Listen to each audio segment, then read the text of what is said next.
Presenting to you the historic Jubilee edition of British Movietone News.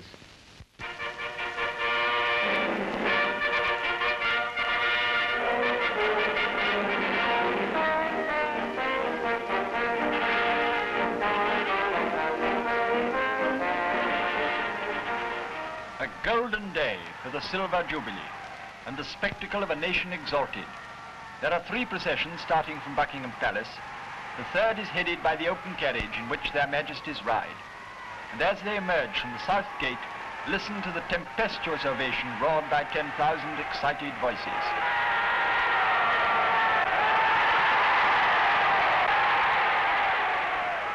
All the more sincere because it is so rare, national exaltation breaks all bonds in expressing that veneration which the British people feel for their King and Queen.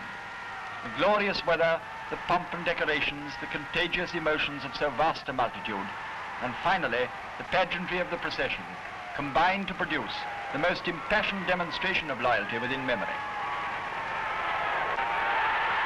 The route proceeds by a detour towards the Strand. Here, a fervour which I cannot remember being rivaled, unless perhaps on the first Armistice Day, reaches intensity as the King and Queen approach Temple Bar, which marks the western limit of the old city of London. The Lord Mayor advances and surrenders the pearl sword, which since Plantagenet times has been the symbol of the city's independence. The King touches the hilt and returns it to the Lord Mayor's safekeeping. Has the Queen ever looked so beautiful? Certainly, I have never seen such a handsome figure of majesty as Queen Mary presents today. And so the drive is resumed.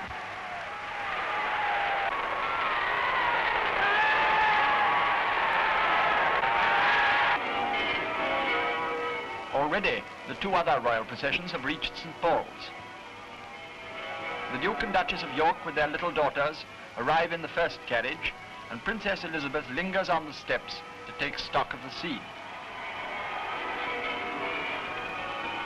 Then, the Duke and Duchess of Kent, the Duchess in a big shady hat, suitable for the sunny day.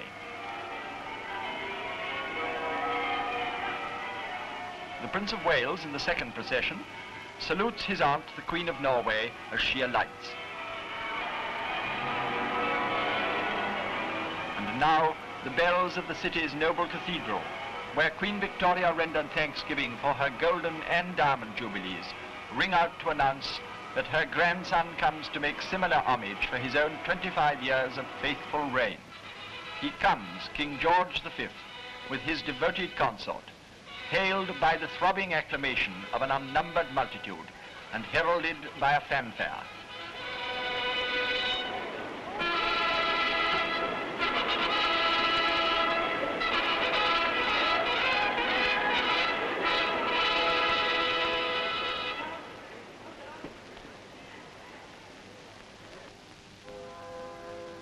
Within the cathedral, the quiet and solemnity of the religious service contrasts strangely with the passionate enthusiasm outside.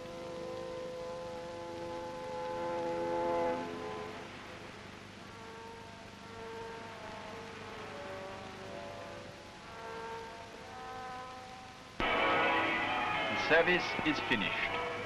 The Queen and King reappear and take leave of the clergy, watched by members of the royal family.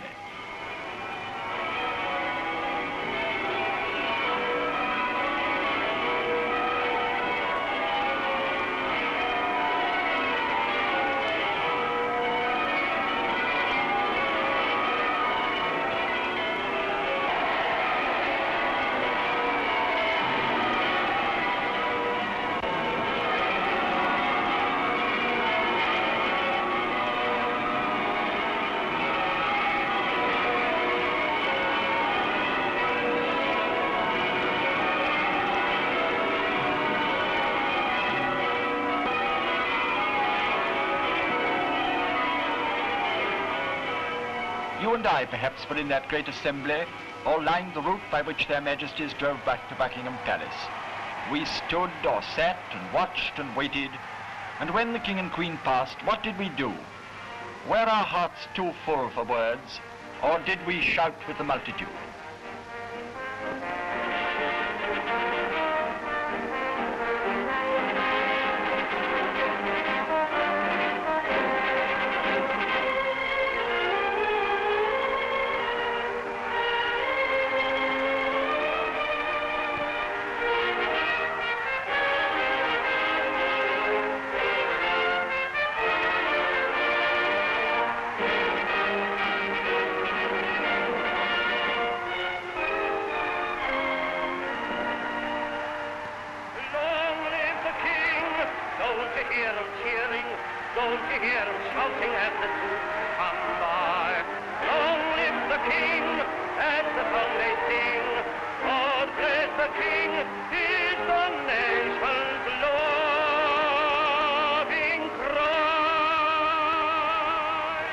Closing on this picture at Buckingham Palace, we may reflect that it is the example of noble lives lived in public spirited endeavour which really influence humanity, so that the example of the Royal House of Windsor must exercise a glorious influence upon the destiny of generations yet to come.